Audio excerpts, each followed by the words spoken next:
الدعاء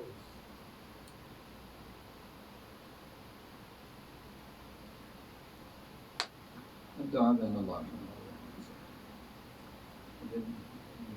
أستاذ ناصر من ذريته بأن الله جعلت في أمن وإيمان وحجاب عن النار بحق سورة الفاتحة. تسبق الصلاة على محمد وآل محمد. صل على محمد وآل محمد. يا حي يا قيوم سبحانك.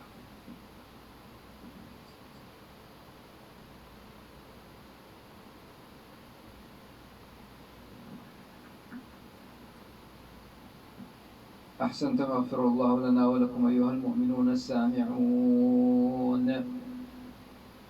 وبعد، فيقول: البضاعة المزجاة التي لا تذكر، والذنوب التي لا تعد ولا تحصر، المتعلق بالسبب السبحاني والمعطش بالفيض الأقدس النوراني، علي بن عبد الله بن جعفر البوري البحراني رحمه الله تعالى، ورحمنا الله وإياه والمؤمنين والمؤمنات والمسببين لهذا الاستماع والاجتماع. إني لما وقفت على خبر الصفي بن الأصفياء والنبي بن الأنبياء التقي الزاهد والعبد الصالح يحيى بن زكريا عليه السلام من سجم أدمع الغمام التي ألفها الثقة الموالي والمتحبب المتوالي ناصر بن محمد الأوالي، أسكنه الله رحيب جنته وصب على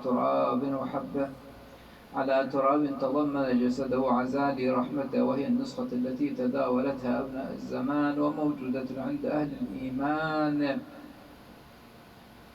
فوجدتها قد فقد منها الحديث الصحيح في موت النبي الرجيح، بل ذكر أن سبب انتقاله إلى الدار الباقية أن شق بالمنشار بأمر الفاجر الغدار طاعة لزوجته العاهرة التي خسرت الدنيا والآخرة.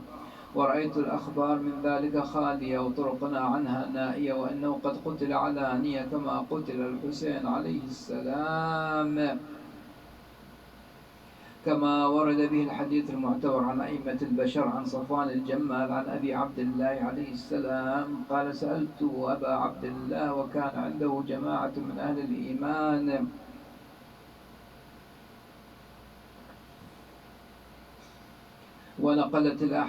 ونقلت الحديث، فقام إليه رجل من الشيعة وقال له: جوشن بن بشار الواسطي، فقالوا: فداك أبي وأمي.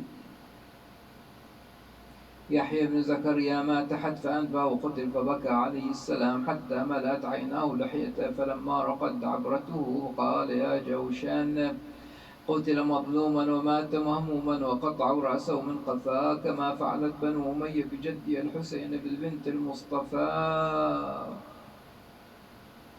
عليهم السلام، ولفوا رأسه الشريف في جبة بعد أن غمست في سيل مهجته، فعلى صريح الحديث أنه مات قتيلا حتى افتجعت بأهله وأقرباه وبكاه من والاه ومن عاداه، وناحت له ملائكة السماء وقطرت له السبع بالدماء، كما بكت على الشهيد العطشان البعيد عن الأهل والأوطان. فرخ الرسول وقرة عين البتول المخلى ثلاثا بلا قبر ولا غصن ولا كفن، المردود صدره بالسنابك من خيل الأعداء، المشى الكريم الشريف على سنان المشهر حريم بين أهل العناد حزب الشيطان، ابن كريم النبيين وزاك الجدين، إمامنا وإمام الثقلين أبي عبد الله الحسين. أحببت أن أذكر ما وقفت عليه من الأحاديث الواردة في وفاته، وما تضمنت من الزهد في أيام حياته، وإن كنت قصير الباع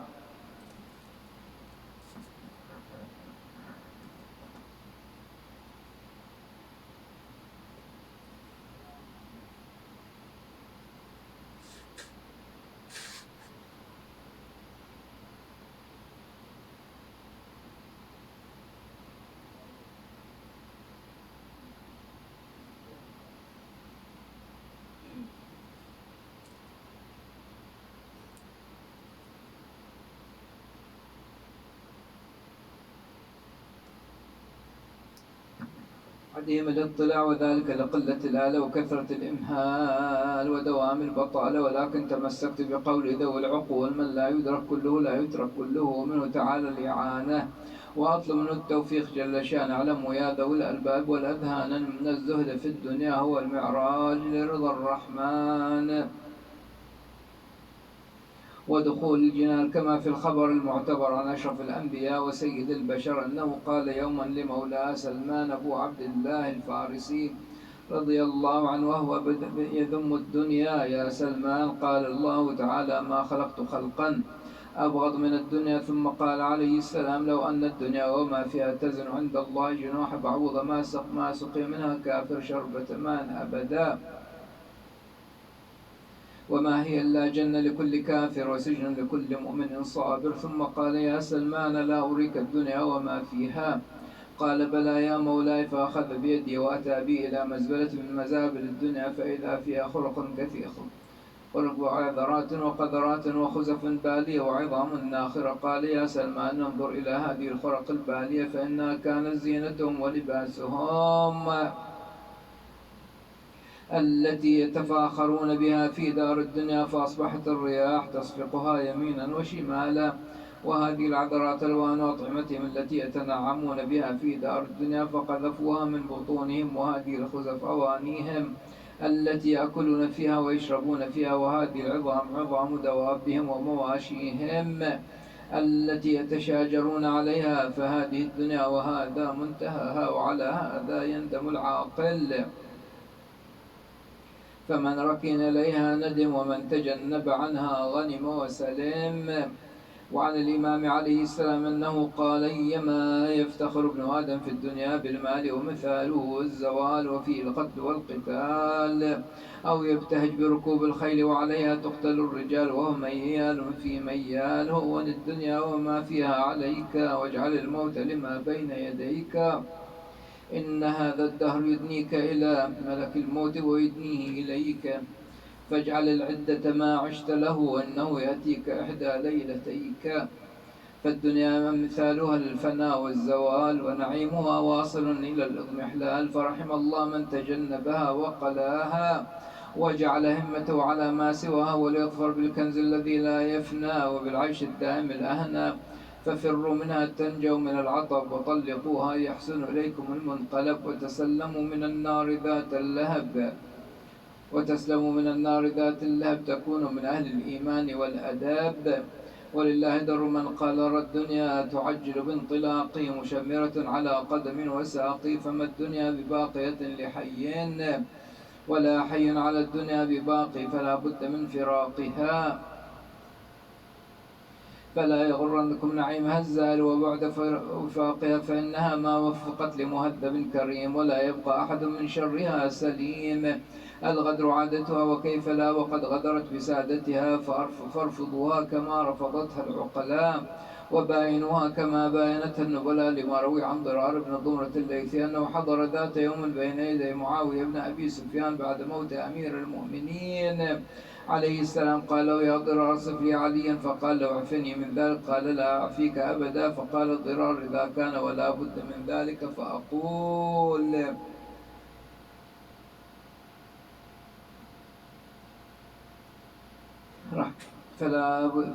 فرحم الله أبا الحسن، كان فينا كأحدنا، يدنينا إذا أتينا، ويجيبنا إذا سألناه، ويقربنا إذا أردنا، ولا يغلق دوننا بابا، ولا يحتجب عنا إذا دعونا. ونحن والله مع تقريبه لنا وقربه منا لا نكلمه لهيبتنا منه. وكان إذا تبسم كاللؤلؤ المنظوم بعيد المدى شديد القوى، يقول فصلا ويحكم عدلا.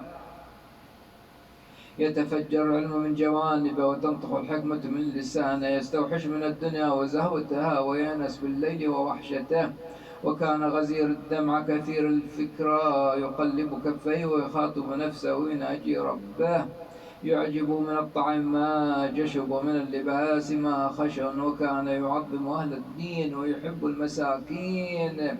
لا يطمع القوي في بطشه، ولا ييأس الضعيف من عدله. فقال معاوية: زدني يا ضرار. فقال ضرار: رحم الله عليا، كان والله طويل السهاد قليل الرقاد، يتلو كتاب الله آناء الليل وأطراف النهار. فكيف بك يا معاوية لو رأيته في محرابه، وقد أرخى الليل سدوله، وغارت نجومها قابضا على لحيته، يتململ تململ السليم ويئن أنين السقيم ويبكي بكاء الحزين ويقول يا دنيا غري غيري أبي تعرضت أم إلي تشوقت هيهات هيهات لقد طلقتك ثلاثا لا رجعة لي فيك فعمرك قصير وخطرك كبير وعيشك حقير. ثم قال هنا لبعد السفر وقلة الزاد ووحشة الطريق وعظم السرى. وبكى معاوية ومن معه من أصحاب حتى على صوت وجرى الدموع. ثم قال يا ضرار كان والله كذلك وأكثر. ثم قال معاوية بعد ذلك رحمك الله يا أبا الحسن كنت عفيا عمن جنى عليك حليما بمن سطى عليك رقيق القلب فكيف حزنك علي يا ضرار؟ فقال والله حزني عليك كحزن من ذبح واحدها في حجرها بعد كبرها فهي لا ترقى لها عبرا ولا تخفى لها زفرا. ثم قال معاوية والله لو فقدتموني ما كان فيكم من يثني علي مثل ما يثني ضرار على علي عليه السلام. فقال بعضهم لو كان فيك مثل ما في علي لأثنوا عليك كثنائهم عليه.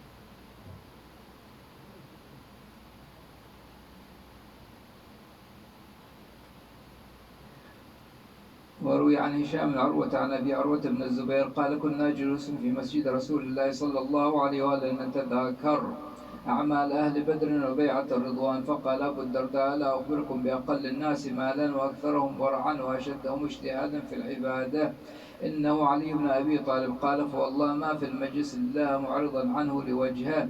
ثم انتدب له رجل من الأنصار فقال يا عمير لقد تكلمت بكلمة ما وافقك عليها أحد منذ أتيت. فقال أبو الدرداء يا قوم إني قال ما رأيت وليقل كل قوم ما رأى.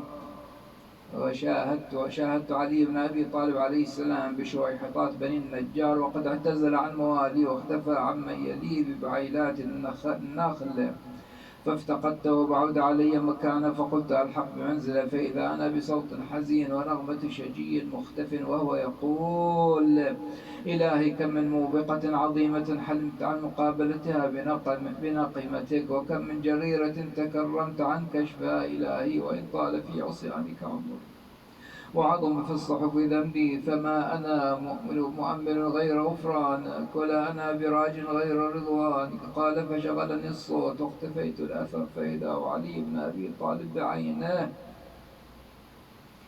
فاستترت عنه وأخملت الحركة فركع ركعات في جوف الليل العاكر ثم فرغ الدعاء والبكاء والبث والشكوى فكان مما ناجى الله به إلهي أفكر في عفوك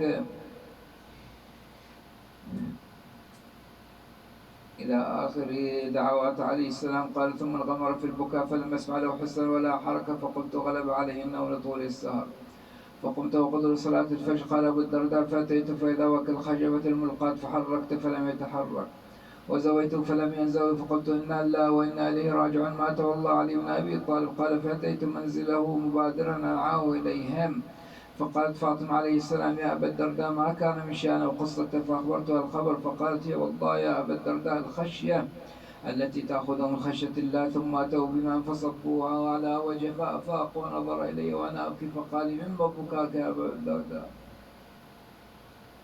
فقلت ما أراه تنزل بنفسك. فقال لي يا أبا الدرداء فكيف لو تأتيني وقد دعي بي إلى الحساب ويقن أهل الجزاء بالعذاب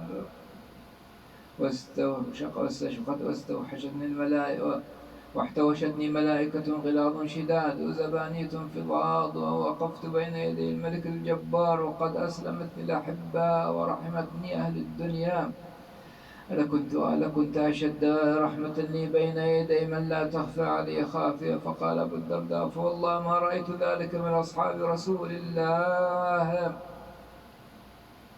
صلى الإله على جسم تضمنه قبر فأصبح فيه العدل مدفونا قد حالف الحق لا يبغي به بدلا، فصار بالحق والإيمان مقرونا. وأما أنبياء الله فهم معصومون من الفواحش، وأن تتولى عليهم السفهاء من المبغضين والأعداء. وإن كانوا من العلماء فإنهم يقرؤون آيات في كتاب الله فينشرونها مما تقتضي مذاهبهم الذاهبة وأديانهم الناصبة. السلام عليكم. يا مولانا مساكم الله بالخير. ما دوني مساكم الله بالخير.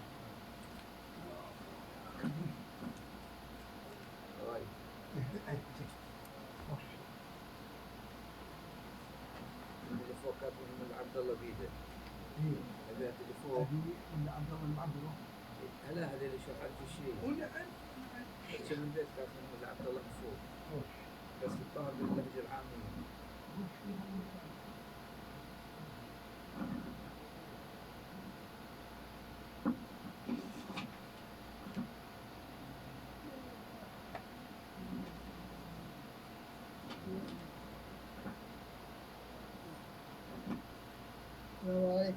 السلام عليكم. والسلام حيا الله ابو لؤي. هلا يا عمو، كيف احوالك؟ كيف صحتك؟ الله يطول عمرك. كيف حالك؟ شلون عيالك؟ حياك الله. وصل السلام. وين هالمدة عمي؟ بلغت عدة السلامات. قال عبد الله بن عمر قال رسول الله حياكم الله. حيا الله. قال رسول الله صلى الله عليه وآله أنه لما كان زهد يحيى بن زكريا أنه أتى بيت المقدس فنظر إلى المجتهدين من الأحبار والرهبان عليهم مدارع الشعر وبرانس الصوف، وإذا هم قد خرقوا تراقيهم وسلكوا فيها السلاسل وشدوها إلى سوار المسجد. ولما نظر إلى ذلك أتى إلى أم قال يا أمه انسجي لي مدرعة من شعر وبرنصا من صوف حتى أتي بيت المقدس فأعبد الله مع الأحبار والرهبان. قالت لهم حتى يأتي نبي الله فأمره في ذلك. فلما دخل زكريا أخبرته مقالة يحيى فقال زكريا يا بني ما يدعوك إلى هذا وإنما أنت صبي صغير؟ فقال يا أبا ما رأيت من هو أصغر مني سنا ذاق الموت. قال بلى. ثم قال لأمه انسجي لي مدرعة من صوف وبرنصا من صوف، فتدرع المدرع على بدنه ووضع البرنص على رأسه، ثم أتى إلى بيت المقدس فأقبل يعبد الله تعالى مع الأحبار والرهبان حتى أكلت مدرعة الشعر لحمه. فنظر ذات يوم إلى ما كان يحل من جسمه فبكى، فأوحى الله عز وجل يا يحيى أتبكي ما نحل من جسمك؟ فعزتي وجلالي لو اطلعت إلى النار اطلع لتدرعت مدرعة من الحديد فضلا عن المنسوج. فبكى حتى أكلت الدموع لحم خده، وبدا للناظرين أضراسه فبالغ ذلك أمه. فدخلت عليه وأقبل زكريا واجتمع الأحبار والرهبان وأخبروه بذهاب لحم خده، فقال ما شعرت بذلك؟ فقال زكريا ما يدعوك لهذا؟ إنما سألت ربي أن يهبك لي لتقر بك عيني. قال أنت أمرتني بذلك. قال ومتى ذلك يا بني؟ قال لست أنت القائل بين الجنة والنار لعقبة لا يجوز عليها إلا البكاؤون من خشية الله تعالى. قال بلى.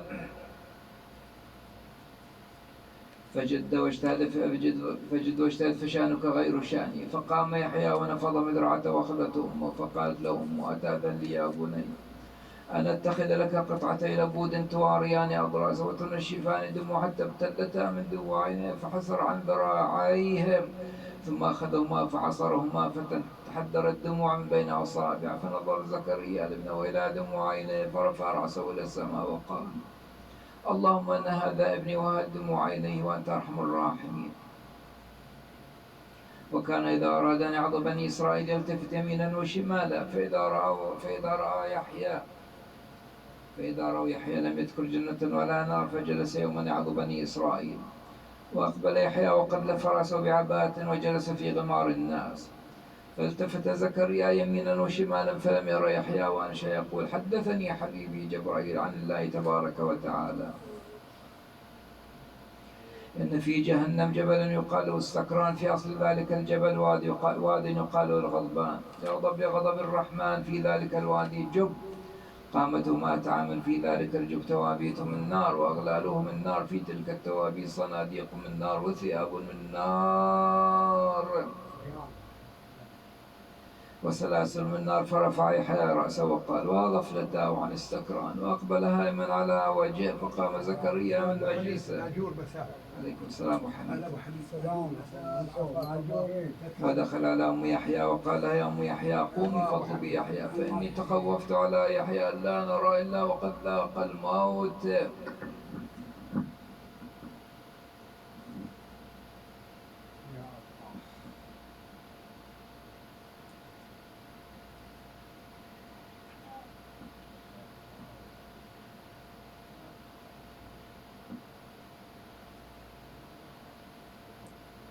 وأما مجال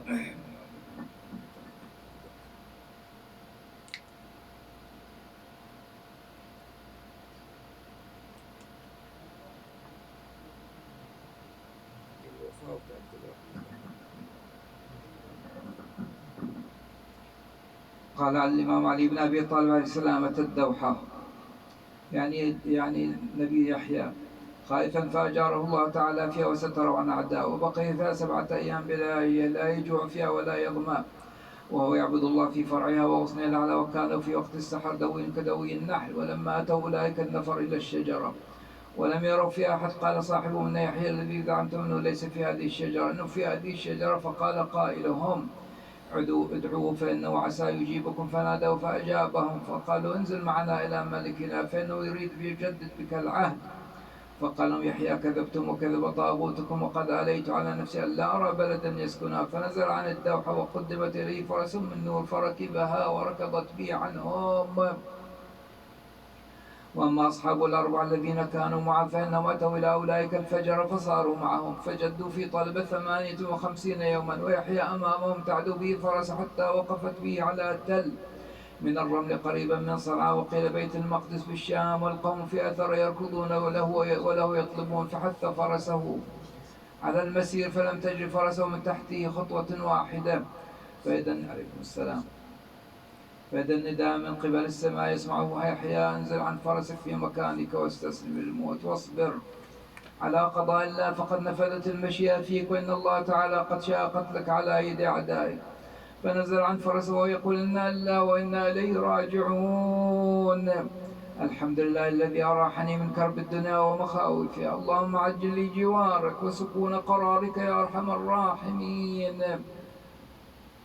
فبينما هو في دعاء وابتهال إذ هجموا عليه القوم وأحاطوا به من الأربع الجهات. وكان أول من قدم عليه الملعون أرجوان بن حيلوان، وكان في يده حربة من الحديد الأزرق قد غمسها في سم الأفاعي، فتقدم إليه وطعنه بها في الجناح الأيمن من صدره، فأخرجها من ظهره، فسقط يحيى عليه السلام صبيا يخور في دمه ونبي الله، وهو يقلب طرفه إلى السماء ويشكو إلى رب ما نزل به من غير جرم اشترمها، وهو ينادي: بعينك يا رب ما لقيت، وفي طاعتك أحتسب نفسي التي أحب الأنفس إلي، أنهم أراقوا دمي ظلما وعدوانا.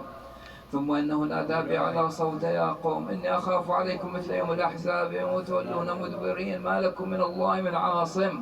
هذا ويحيى يتقلب على وجه الأرض حتى تخضب وجهه بدماء والتراب، وبكى عليه الصديق والعدو. ثم أن أرجوان اللعين شمر عن ذراعي وسل مدة كانت في منطقته، وأتى إلى النبي يحيى وهو يضطرب كالسمك في يد الصياد، وهو ملقا على ظهره شاخصا إلى السماء ببصره. فكان ما كان من إلى أن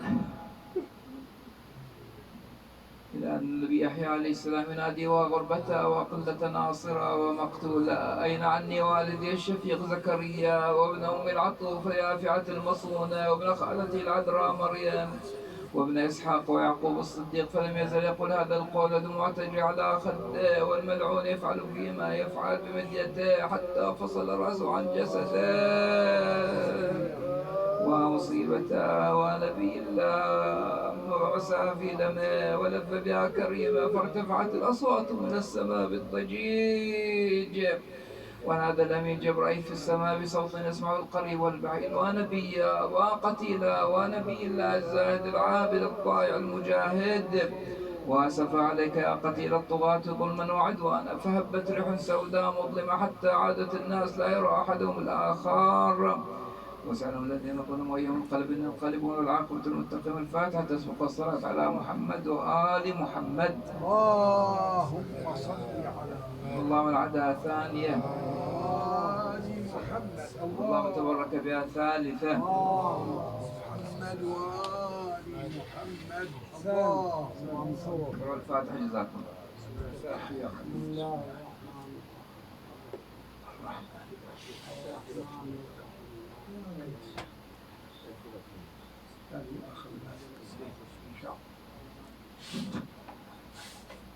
السلام عليك يا سيدي ويا مولاي يا أبا عبد الله.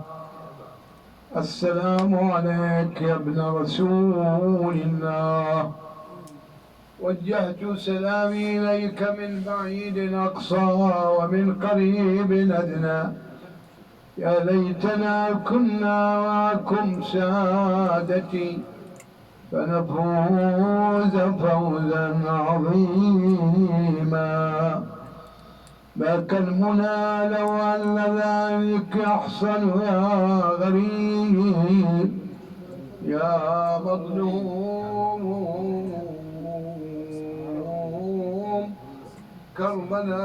كربلاء. إن كنت تعقل فاحذر الأيام إذ عندنا كان الوفاء حراما. أوما ترى غدر الزمان وأيلي في كل عصر بالكرام لزاما. ما ذنب يحيى إذ أذاقوه الردى ظلما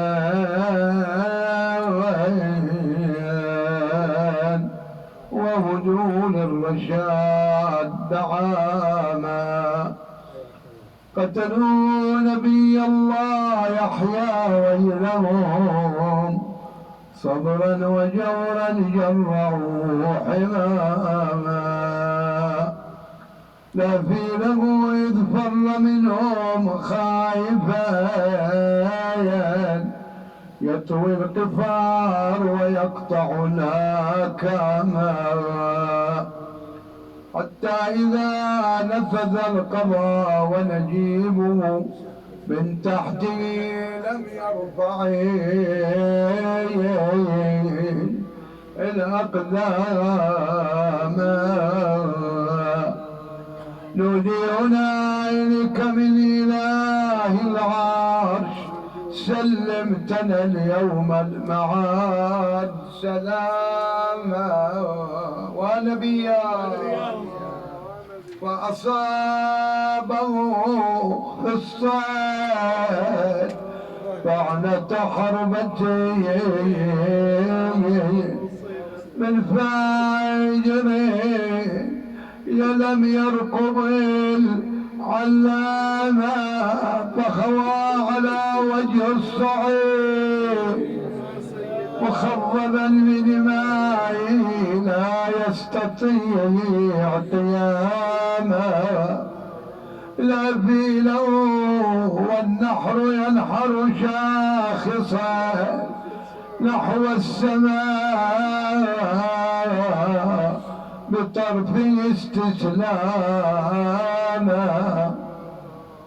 ولقد يعز على الهدى إهداهم منه الكريم لعابدين أصناما. أبكت رزيتهم السماء ومن بها والأرض من شجو له إعظاما. لكن يهونها وكل رزية رزق الحسين وإن يكون عظاما. عقب الزمان بأن يجي بمثلها يوما وإن ولد الخطوب دواما وبكت عليه الأنبياء من آدم وحسينا إذ كان للرسل الكرام إماما فكلما معنى الحسين المبتلى أجرى الإله بسطره الأقلايام أفهل رأى يحيى إليه أخا وفيا قطعوا يديه ووسدوا رواما أم هل راك القاسم العريس قد زفوا له يوم الزفاف حماما أم هل رأى ابنا يشبه المختار من ضرب وطعن صيروا سهاما أم أرضعوا طفلا له بدمائي وإليه قد جعلوا السهام في طعاما أم هل رأى فوق الصعيد أماجدا من دونه بدل النفوس نياما وحسينا أم هل مضى للموت يحيى تاركا بين العدات أرامل ويتامى أم هل له رفعوا كريما في القنايا كالبدر يشرق في الظلام تماما أم له جسد تعفر في السراء عار سلاسا بالعراء أقاما يا الله أم دهس صدر من نعال أيها حسينا أم دهس صدر من نعال وكسروا منه ما يجري الصافنات عظاما أم هل ليحيى صبية وعقائلون سنبنا أو حرقوا لهن خيام أم له حملت حراير في السباع حسرى بها النيب العجاب تراما أم سيروا الركبان إذ قتلوا في الأقطار بشرا كي تسير لآما أم حين دور سموا لعدوي معه نساء أهديت ويتامى أم كان يمور يعيدون قد اتخذوا وبشرا نشروا الأعلام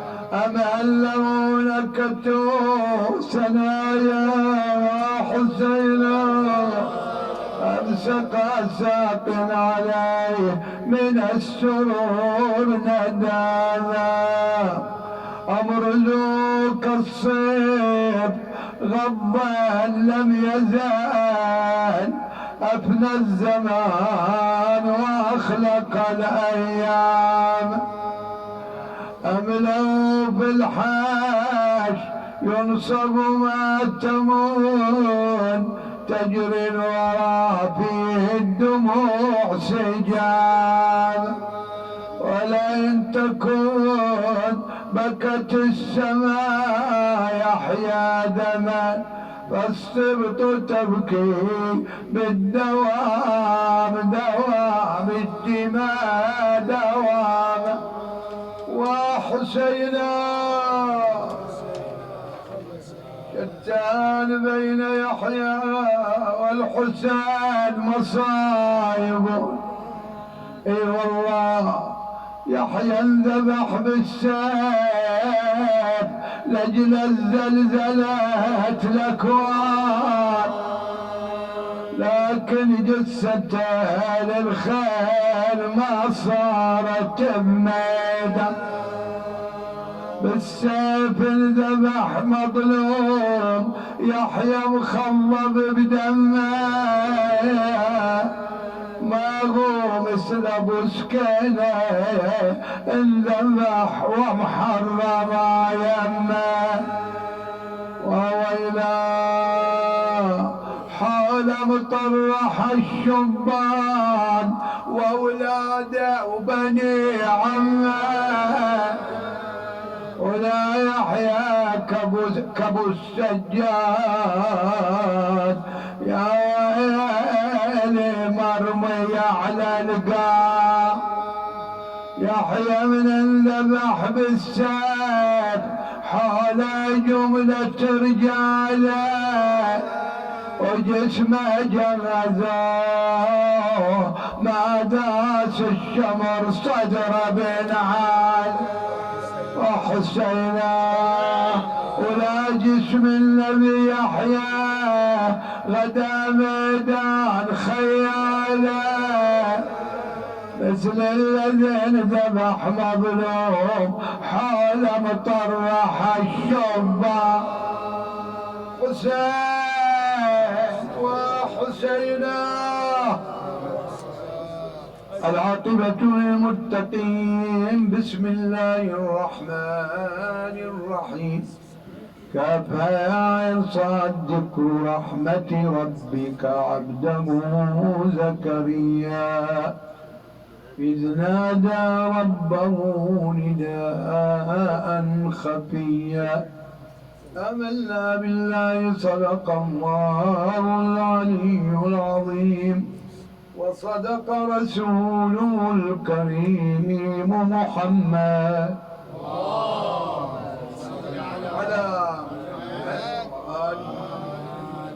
وارحمنا بهم دنيا وآخرة. آيات من سورة مريم أشارت إلى قصة نبي الله زكريا. وكان نبي الله زكريا قد دعا الله بأن يرزقه ولدا، وكانت الظروف المحيطة بنبي الله غير مؤهلة للإنجاب، لأنه زوجته عاقر عقيم لا تنجب، وكذلك وصلت إلى سن اليأس. المرأة لها مدة معينة، عمر معين تنجب فيه من 9 وحتى 50. هذا للمرأة العامية. أما المرأة القرشية السيدة من 9 ل60. أما الرجل لا، الرجل مع القوة والصحة عنده قدرة على الإنجاب لو يبلغ 100 سنة. وكثير ممن تزوجوا في 190 رزقوا أبناء قوة وصحة عنده وكذا. ولكن لاحظ الدروس المستوحاة من هذه القصة.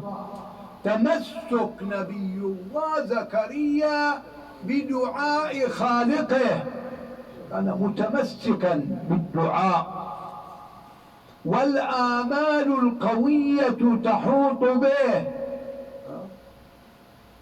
وكان يدعو الله بتضرع. ولاحظ بعد من آداب الدعاء كلما كان الدعاء بينك وبين الله كان أسرع للإجابة. إذ نادى ربه نداء خفيا ربي إني وهن العظم مني واشتعل الرأس شيبا ولم أكن بدعائك ربي شقيا وإني خفت الموالي من ورائي وكانت امرأتي عاقرا فهب لي من لدنك وليا. لأن تعرف من المستحيل أن المرأة إذا كانت عقيم أو وصلت إلى سن الياس أن تنجب، يعني عاملين اثنين لا يتحقق للمرأة فيهما الإنجاب. عقيم من جانب وسن الياس من جانب آخر ما يمكن. ولكن ارتباط نبي الله يحيى بخالقه حقق الله مراده. نعم عفوا زكريا، نبي الله زكريا الله حقق له المراد بعد أن دعا الله سبحانه وتعالى وأصر على الدعاء. ولهذا ممكن الإنسان ترى نسأل الله أن يعطي كل محروم خلفا صالح وذراري صالحة، لأن الإنسان كما أشار الله في القرآن يهب لمن يشاء إناثا ويهب لمن يشاء الذكور أو يزوجهم ذكرانا وإناثا ويجعل من يشاء عقيما. وواحد مثلا ذرية في الدنيا أبناء، وواحد رحمك الله وواحد ذريته بنات، وواحد لا زوج ذكر وأنثى، وآخر قسمته أن يعيش عقيما في الدنيا، مع العلم أن ممكن الآن حسب الحين رأي الطب 80% يوجد علاج للعقم، وكثير من الناس نعم أخذوا العلاج فرزقوا ذرية. وهناك الحين بعد ظاهرة اللي هو التأخير في الإنجاب، شوفوا يتزوج بعد 20 سنة، بعد 20 سنة ربك يرزقه ولد، سبحان الله. كثير الآن 11 سنة 12 سنة ثم يرزق الذرية، هذا تأخير في الإنجاب، وهذا أسراره بيد الله جل وعلا. نعم عمو أي صلوا على محمد وآل محمد وارحمنا بهم دنيا وآخرة يا الله، وارزقنا يا ربي شفاعتهم في الآخرة. فإذا نبي الله زكريا بعد دعائه وبعد أن استجاب الله الدعاء، وإذا الله جل وعلا نبي الله زكريا عليه السلام بشره الله بذلك النبي الولي، وهو نبي الله يحيى بن زكريا.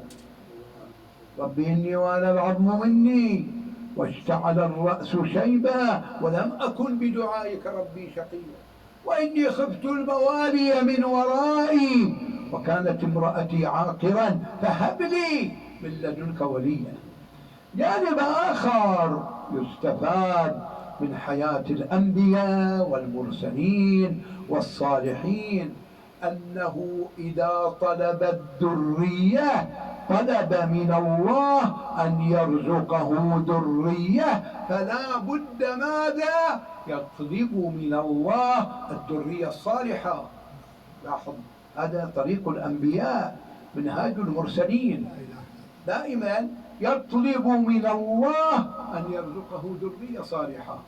شوف الآية الكريمة فهب لي من لدنك وليا يرثني ويرث من آل يعقوب، يعني لم يطلب ولدا عاديا، لا طلب ولدا نبيا وليا، فالله أعطاه ولدا نبيا. حتى نبي الله إبراهيم في دعائه وقد صوره القرآن رب هب لي من لدنك ذرية طيبة إنك سميع الدعاء، فالله أعطاه ذريته أنبياء. وكذلك الصالحين أيضا يطلبون الذرية الصالحة. والذين يقولون هب لنا من أزواجنا وذرياتنا قرة أعين واجعلنا للمتقين إماما. فما طلبوا أبناء علي، لا، يبقى قرة عين، والفتى سر أبيه. فتلاحظ أيضا هذا طريق ومنهاج الصالحين. ربنا أصلح لنا ذرياتنا، فيطلبون من الله الولد الصالح. وهذا ما طلبه نبي الله زكريا عليه السلام: فهب لي من لدنك وليا يرثني ويرث من آل يعقوب واجعله ربي رضيا. يا زكريا إنا نبشرك بغلام اسمه يحيى لم نجعل له من قبل سميا. الله رزقه نبي الله يحيى بن زكريا، نبي صالح تقي ورع.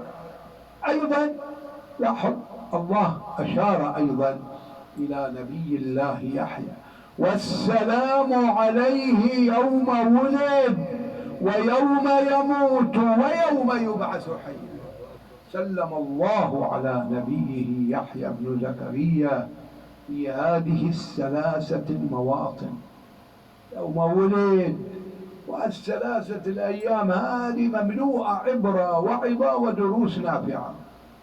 إنسان يولد ويأتي إلى هذه الدنيا فيولد باكي العين ومن حوله فرحون مسرورون بمولده، يتباشرون بمولد ذلك الطفل أو تلك الطفلة.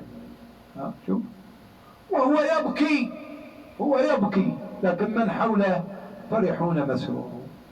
يخرج من هذه الدنيا، وإذا على العكس يوم خروجه يوم حزن، فأهله وأصدقائه وأصحابه يبكون على فراقه. وأما هو فعمله الصالح، عمله الصالح يحقق ماذا؟ خاتمته في الآخرة. فإذا لقي ربه تقيا نقيا مؤمنا فقد جاء بالسرور له. قد فاز من لبس التقى ومات محمود العواقب. فروح، الله يقول، وريحان وجنة نعيم. وإما إن كان من المكذبين الضالين فنزل من حميم وتصلية جحيم. وخروج الإنسان من الدنيا أمام أمرين: إما إلى جنة وإما عتقنا الله وإياكم إلى نار. عمله طبعا عمله يحمله، قابل عمله في الدنيا يوصله الجنة عمله الصالح، وقابل عصمنا الله وإياكم يصله إلى النار. شوف الفرق بعد. ويوم يبعث حيا، هذاك يوم الخلود. يا أهل الجنة خلود ولا موت، ويا أهل النار خلود ولا موت. وقد سلم الله على نبيه يحيى بن زكريا في هذه الأيام، بل في هذه المواطن الثلاثة. وسلم الله على نبيه المسيح عيسى: وسلام عليه يوم ولد ويوم يموت ويوم يبعث حيا. وكان نبي الله يحيى بن زكريا دائما يخاف من عذاب الله. إذا تذكر النار ويسمعها يبكي من خشية الله، وقد يخرج يهيم في البر. ولهذا كان نبي الله زكريا إذا خطب في بني إسرائيل وولده نبي الله يحيى موجود، يحاول ما يذكر النار نهائيا، لا يذكر النار وأهلها، لأنه يعرف ولده نبي الله يحيى من شدة ارتباطه بالله وخوفه من الله كان دائما إذا ذكرت النار حوله يهيم على وجهه في البر. وكان نبي الله يحيى نبيا عالما ورعا تقيا خائفا راجيا. واستشهد نبي الله وهو يأمر بالمعروف وينهى عن المنكر، ذهب شهيدا. وكانت المصيبة عظيمة، نعم مصيبة عظيمة، مصيبة نبي الله يحيى.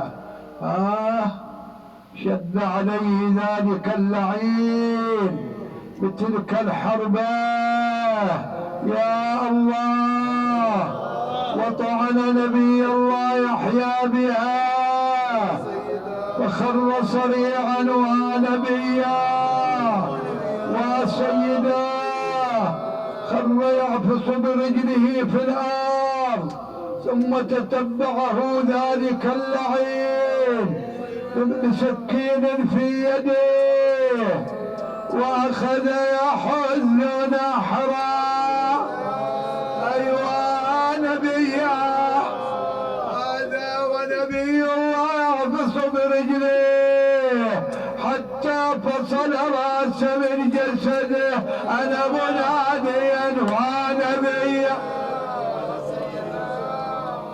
مصيبة عظيمة، ولكن هناك مصيبة أعظم منها في الدنيا كلها، أم المصايب مصيبة الحسين.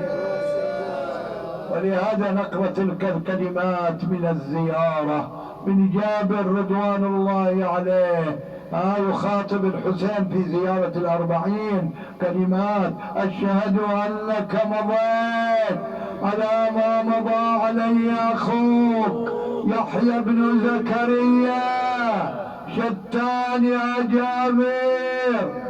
المصيبة فيها تشابه في بعض الأمور، ولكن شتان يا جابر بين مصيبة الحسين ويحيى.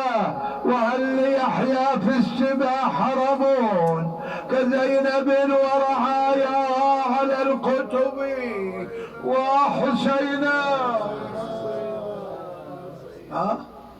يحيى ما تروعت امرأة ولا بنت ولا أيضا صغيرة ولا كبيرة، لكن تعال شوف نساء الحسين ويتاماه ليلة 11 بلا مأوى، مشردات في بر كربلاء.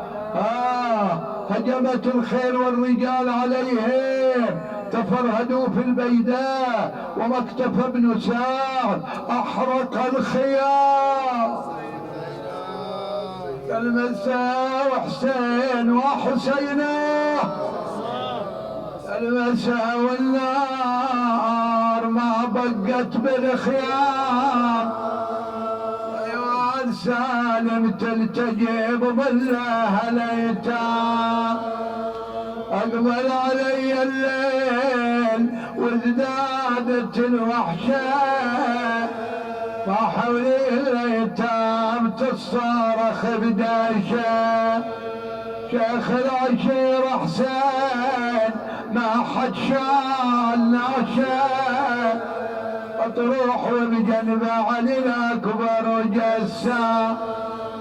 عماس عندي البارحه يحوط الصياوين،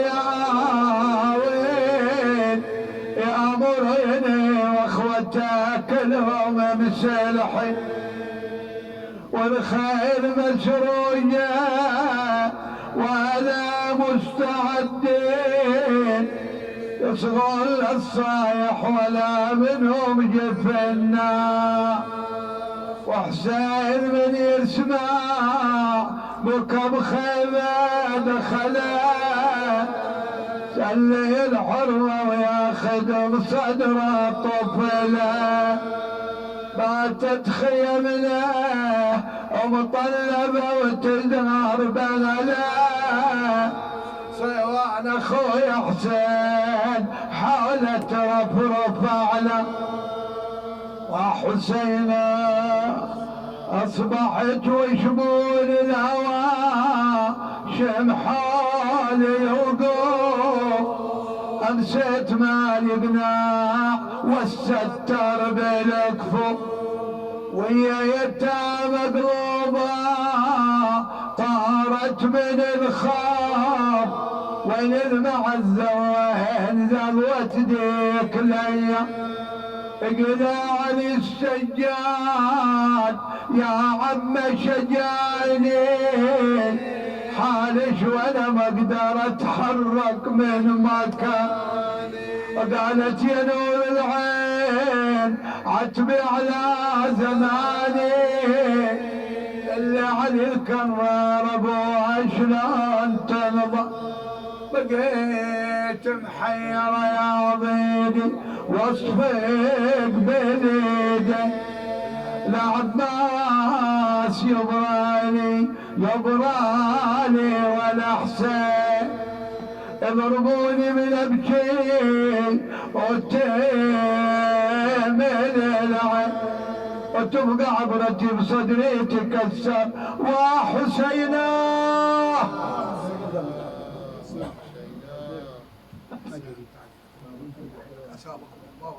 انا كان عندي قرايه في الحله بروح الحله بيت سيد باقر الشغله لا في بس قرايه